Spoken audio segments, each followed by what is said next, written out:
Welcome everyone. My name's Stephen Evans. I'm the Communities Director at RBK. Thanks for those of you who are tuning into this new version of the Staff Conversation Bitesize. So I guess the idea is to think about how we engage staff, and I know that not all staff, particularly if you're not based at the Guildhall, can get to the staff conversations that we have every couple of months. So we're trialling a new version of the Staff Conversation. Online live broadcast. Colleagues submit questions in advance and I provide answers to as many of them as I can in 15 minutes. So we've had 5 questions in for this session, so thank you to all colleagues who have submitted questions. Apologies if I cough a little bit during this and I drink lots of water. That's the benefits of having 18-year-old twin boys in nursery who are basically ill the whole time. So they didn't put that in the leaflet. So I'll just get straight into the questions. So our first question is from a colleague in the Growth Directorate. It's a question about culture. So the question is, you mentioned earlier in the week at the CLG session about reinvigorating the work we've done on our culture and moving to a blue way of working. How do you see this taking shape as the new directorates are beginning to form and develop? Well, I think first thing to reiterate is that changing our culture is a top priority for the senior leadership team, for myself and all of my colleagues on SLT. It feels like progress has been made, and I hear some really good examples of people behaving in different ways in the new blue culture, the one that we're trying to move towards.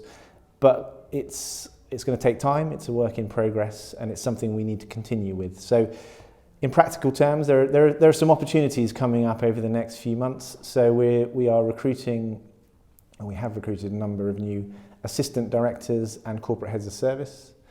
And as part of those roles, the whole organisational culture, the management of the organisation is a key part of those roles. So right through to the induction of the new ADs and corporate heads of service, through to the way they operate, the whole changing the culture is a priority for this cohort of staff. And that's something we've stressed through the recruitment process. So as well as being technically, proficient at doing the job, there's also a wider leadership role that you have to play, and part of that is supporting this culture change.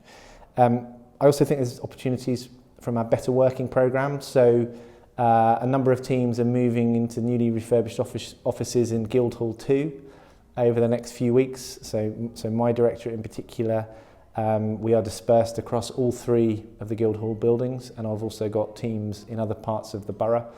Those of us based in the Guildhall site are moving over to Guildhall 2. So we'll all be together on the 3rd floor, and that, I think, creates opportunities for us to work more collaboratively as a directorate, to come together more informally, to meet colleagues, and hopefully that's an opportunity again to move forward with culture change.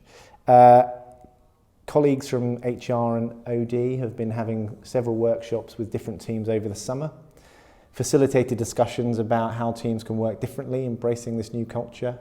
And there's some really good feedback from those sessions. So if you or your teams are interested in having a facilitated session at one of your team meetings, please do get in touch. Get in touch with Adele Nutt, and Adele can arrange for that to happen.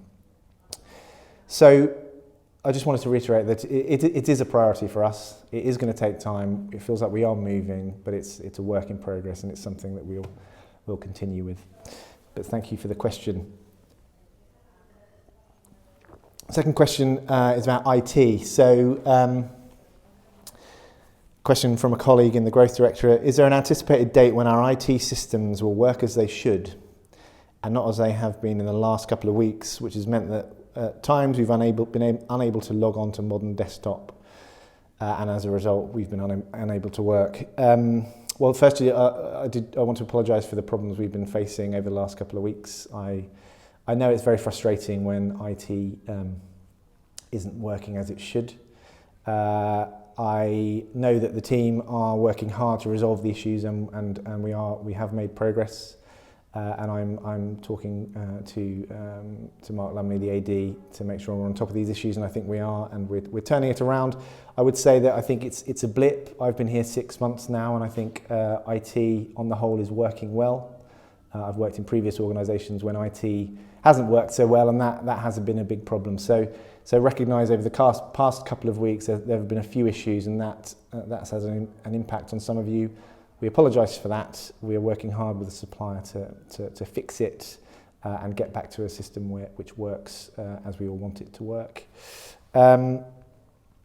Next question is about the contact centre. So again, a colleague from the Growth Directorate. Is the contact centre likely to be fully staffed in the near future? Tenants are becoming increasingly frustrated that they're having to hold for up to 50 minutes, which is having an impact. Improving customer contact is a top priority for myself and for the new administration. It's something that I've been very much focused on since I started here back in April. And we recently took our customer access strategy and customer services action plan to our committee a couple of months ago. We had a long discussion about that. So it's something that we are focused on. We need to shift as many people as we can away from contact over the phones and via face-to-face through to contact via the website. So Kingston, we've got some of the most digitally enabled residents in London, but about 60% of all of our customer contacts comes through the contact centre over the phone or face-to-face, and only about 20% currently comes via the website. So despite us having a digitally enabled population, that's not flowing through in terms of how they are contacting us. So there's a big opportunity for us to shift here. And now that requires investment in our website, in our digital service offer, and that's something we are doing through the customer access strategy. So we are looking at redesigning our web pages, those pages which are most frequently visited by residents, to make them clearer, more accessible. And we're also investing in a new digital platform, which will make it easier for people, for residents, for visitors, for businesses to contact us, to log issues, but also to track those issues. So it's making it easier for people to self-serve. And again, this is following innovations in the private sector. We're all used to doing online banking, online shopping, and for the most part, we get a good user experience. So we need to follow suit as an authority, and that's something we are focusing on. The customer services team has gone through some significant changes over the last 6 to 9 months. So it has gone through a restructure, and those changes are starting to bed down now. So we've recruited to a number of different roles. We're also looking at how we can make the team work more flexibly. So it's a shared service across with Sutton. So we're looking at how during times of peak demand for both councils that we can shift some of that resource to deal with that demand. We also need to improve, and we are working to improve the interface between customer services and individual services. So quite a lot of the time, customer services will come in for criticism when actually they are reliant on information coming through from different services, whether it be environment, housing, adults, children's, all parts of the organisation have to respond. And again, this new digital platform will allow us to track the issues more effectively.